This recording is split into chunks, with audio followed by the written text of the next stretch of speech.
A very good afternoon to you. Right, this is something I picked up in a local shop in Lidl's. It was only £9.99. I think in dollars it's about $13.72, something like that. It's very useful because it contains every tent peg that you'd probably need for camping, but this is for putting my aerials up. I have got some aluminium tent pegs as well, which I've ordered, but I thought these were good value. And you get quite a bit in there for your money, to be quite honest. You get a mallet, which is pretty handy to put these things in.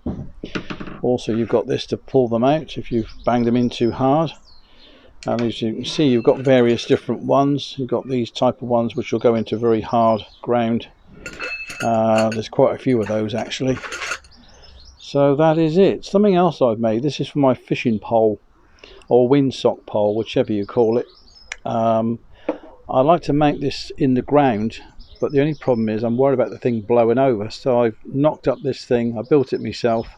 I've got to put some drill holes, some holes in it to put these tent pegs through. It's not the prettiest of things, but it works. It stops your pole from slipping over. I have looked online to see if I could buy one, but I couldn't find anything online, so I just built one. And this is it. Basically, it's a piece of chopping board with a pipe, and I'm going to put some holes in here and here and here all the way around, and then your fishing pole quite happily sits in there like that, and then basically you're able to peg that down. So if you do get a windy day and it's because the pole will flip, especially if the ground is wet, I thought, well, bang a few tent pegs in there and that will sort the job out for me. So one less worry. Another thing I built as well, which I've got here, is a collar, which you can buy the collars, but again I've just used an old chopping board, and I've got some paracord. I've got some of these little aluminium eyelet things that you can alter the tension on. That came with this, but this I built, and I bought the carabiners as well. It wasn't the easiest thing to drill out, but we did it, and that's it basically. And that's what's going to hold up this fishing pole with a bit of luck. So what I'm going to do now is I'm going to put it up and show you how easy it is to put up in your garden. Obviously you won't be using it in the garden, you'll be outside somewhere portable with it, and see how it goes. Okay, here we go.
And there you have it, one mast. That's up there pretty well. It's pretty sturdy. Obviously you could bring them closer in together if you wanted to make it tighter, bring those ones there in, but that's just quickly putting it up to show you it doesn't take too long to do, and it is pretty rigid. So you know, if you attach a dipole to it or a random wire or whatever you want on top, it'll hold it up there quite well. I've got a Sota Beams dipole antenna, which that will be an inverted V, which will give me some extra support as well from the inverted V, and that's basically it. As I say, I sourced all the components and bits and pieces myself, and it does the job. So anyway, it's all lightweight because all it is basically is a chopping board, a thick chopping board I picked up, and cut it to size, made the holes in the right places, and that's it. But that's quite happy up there at the moment, so we're looking forward to taking that out in the field and having a go. The only reason I did this is because I didn't want the bottom to slip out. If it's blowing on the top and it goes sideways, well, you know, you'd have to put it all back up again. But having that in the ground, it can't move. It's just there to support it from going sideways, basically. So anyway, hope you liked the video, hope you found it interesting.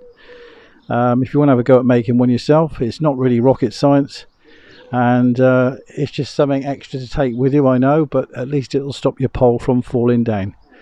Okay, we'll catch you on the next one. Best 73s and all the very best, and thanks as well for all those people that subscribe to the channel. Really do appreciate it. And if you like the video, give it the thumbs up. 73s, bye bye for now.